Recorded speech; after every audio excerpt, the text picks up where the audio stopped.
right, so some success after buying the wrong Iron Man. This is the one that I was looking for the other day. And I was unaware of these sets. I hadn't seen them on the shelves yet. I finally found some tonight at Target. And they had all 7 of the first wave ones. I think there might be a couple more to build this thing, but we'll get into it. But it's the Iron Man Mark 43 armor from Avengers with the Sub-Ultron drone. And they all have different ones. Like this one is the upper torso that attaches to this little spider body here. Like Hawkeye comes with one that attaches to like tank treads. Hulk has one that comes with a motorcycle, and all that good stuff.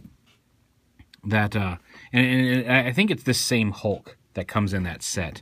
Because the 2-pack I got with Hulk and Hulkbuster was labeled as the minifigure like this with a vehicle. I guess the Hulkbuster was the vehicle in that case. Like Captain America comes with a motorcycle, things like that.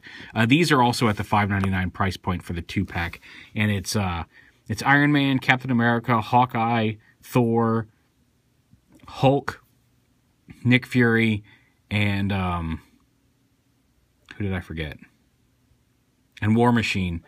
Each comes with their own little different Sub-Ultron drone. And you can see on the package here, if you collect all, here's this one with his spider legs, and there's some of the tank treads and the motorcycle and the hovercraft pieces and all that stuff. If you buy all of them, you can combine to make this kind of ridiculous looking Ultra drone. And I'm kind of glad I saw a picture of that before I went in and just bought the whole set, because that looks a little ridiculous.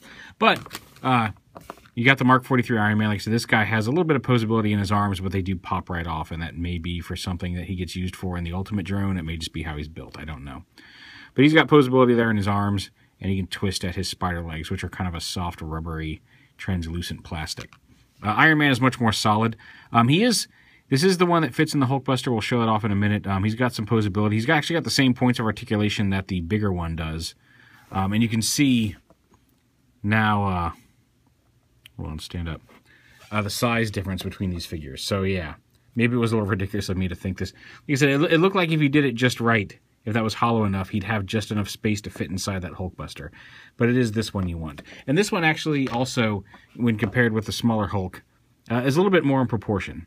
I think the Hulk is generally a little bit larger than that in comparison to Tony's armor, based on what we've seen in the first movie, but they look better with that proportion than Hulk facing off against this Iron Man. So I got an extra Iron Man I didn't need. Oh well. So yeah, and that's really about all there is to it. He's got a little bit of blue up here on his arms that the larger version doesn't have.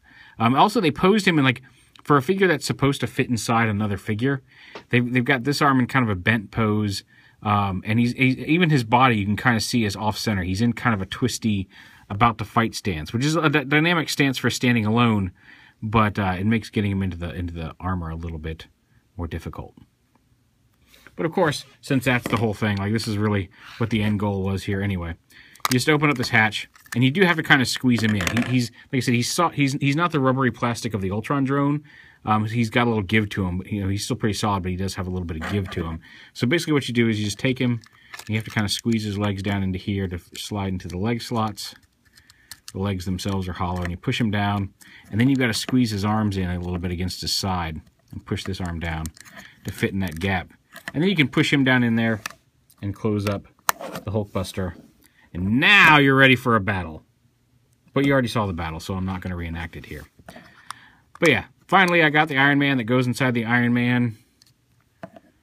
Yo dog. And now I'm happy.